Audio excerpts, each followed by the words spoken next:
అక్కడికి వెళ్ళి తమ్ముడు పక్కన కూడా కూర్చో.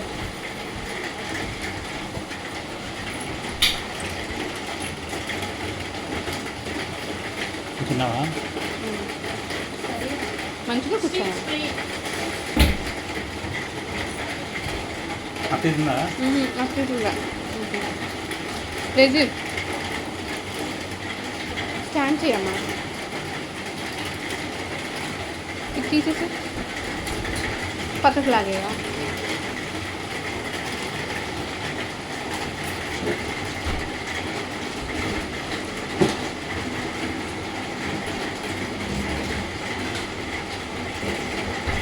తమ్ముడితో కూర్చో. అదే మామూలుగా అయితే ఆ స్మైల్ ఏంటి?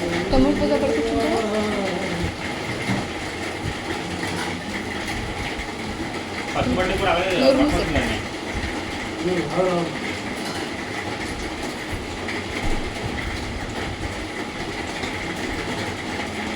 తమ్ముడిని కూర్చోబెట్టుకుంటారా? తమ్ముడిని కూర్చోబెట్టు.